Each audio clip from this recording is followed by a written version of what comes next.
Well, my day started with this drop and hook load. Dropped an empty trailer, picked up this preloaded one. Back in my van driving days, drop and hook loads were like fine. Didn't bother me too bad. You'd have the occasional trailer issue or what have you, but doing flatbed, I do not care for it.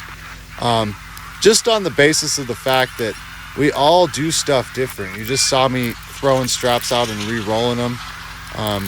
That's because the way that they were rolled wasn't working for how I throw them or how I want to set them up. And then I'm throwing some and re-rolling them because I couldn't quite throw them over the load that great because I am a wimp and not strong. So that's fine. I don't mind re-rolling a few straps here and there. You guys know I love rolling straps. And my thing is too is that I probably throw more of them than a guy normally would, or a gal, or a they. I don't really care. But there's a trailer over there, another Central Oregon trailer that I ended up robbing 4 straps out of because I just had it in my heart, soul, and mind that this load was going to get 21 straps on it, and I finally made it work. But these guys here, they're pretty cool. They set up these they're like 44-inch V-boards made out of 2x4 stock, which is pretty sturdy stuff for this product. So they set the edge protection and then you just clean it up afterwards, you know. So I did a walk around to the trailer and got the winches all hand tight essentially, and then I went and got the winch bar and went to town getting them all tightened down so I could get out of there. These trailers and everything here are on this like drop and hook, kind of a dedicated account that I don't run really regular or anything, but I've been through here a couple of times. One of the unfortunate side effects of the way that they do their product here and just the whole situation is the straps get a little bit more beat up than I'd like, but it's no big deal. I got a little ways down the road. I picked that up in Denver, and then I stopped to get my fuel here in Rawlins, Wyoming, on my way back up to Oregon. I'm headed out the 80 and 84 and across Highway 20, all that good stuff. But stopped to get fuel. This is kind of my normal process. I'll start both the pumps, open the hood. I like to get up on my tire to clean my windshield, and I like to do that too because it gives me a chance to open the hood, and I don't do a super thorough inspection, you know, mid-trip getting fuel like this, but I can open the hood up at least, and if anything's, you know, awry, I can spot it right away, keep my eyes on the essentials, fluids, leaks, brakes, tires, that kind of stuff. Not really the brakes thing, to be honest with you, anymore with the discs, which I really enjoy having those all the way around on these new tractors that we have getting in and everything, but it gives me an opportunity to at least see if there's anything amiss that's readily apparent. And usually, as long as I'm getting like a half a tank of fuel or more, I can do my windshield, and I can even do the mirrors most of the time too before the pump's done. And then all I'll do too is if I need def, I'll start my def, and then I can do some other things like a load check if I need to or something like that. I'll usually start the def and then cross over to the other satellite side there to stop that pump, to kind of just, I don't know, I try to be efficient with my time where I can. I was having some second, like, I wasn't happy with how this load turned out. This stuff is kind of nervous for me to haul. It makes me nervous, I guess, just because of the way it's loaded and the way it's configured. I always babysit this stuff, the way they stack these fencing pallets up and everything. But at the back here, I've got these panels that are stacked. There's edge protection up on the top units, but there's no edge protection on the fencing itself. And I was seeing where I was making some contact with the straps on those fencing panels that I did not quite like.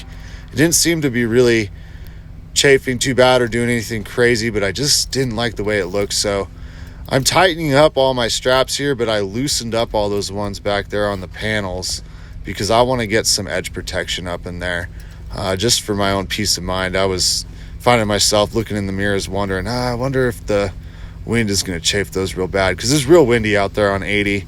We had some pretty good gusts and whatnot. So I got, you know, the ones tightened I needed. the ones loosened up I needed to put V-boards in, and then I pulled ahead to the stop line and went about the business of getting some V-boards stuffed up in there.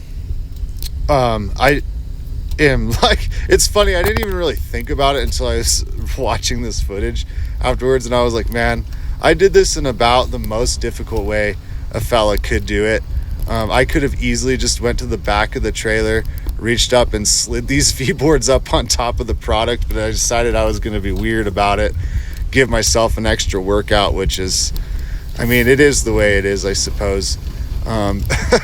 Just like laughing and watching myself do this because I just made it way harder on myself. But I'm a professional at making things more difficult than they need to be. Do not call me if you want a job done like easily, but do call me if you want it to be like overanalyzed maybe, or like done thorough to the point of annoyance. That could be kind of my gig. I don't know. But I ended up being only needing one V-board on this other side, 8-foot length, to get up on all the straps that I was worried about. And then I climbed up the back, reached down, pulled them up. On this side here, it was pretty easy because there was like a little lip between the panels where I was able to rest that V-board that wasn't too far down. Of course, now I'm just adjusting them to make sure I got good contact everywhere. And then on the other side is where I got a little crazy because I had to reach down pretty far.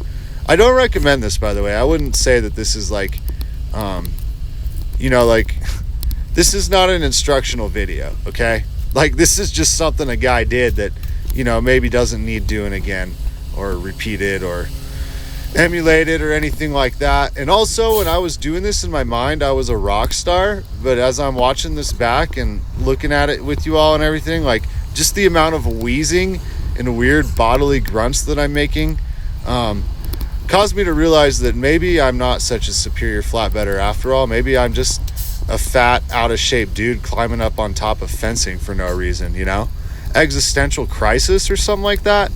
Hard to say, but I got those put up there, by golly, and I think they're gonna work.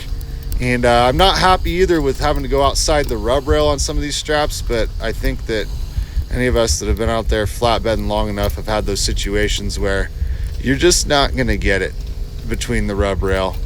And if you're going to want to strap in that position, it's just going to have to go over, and that is the way it be.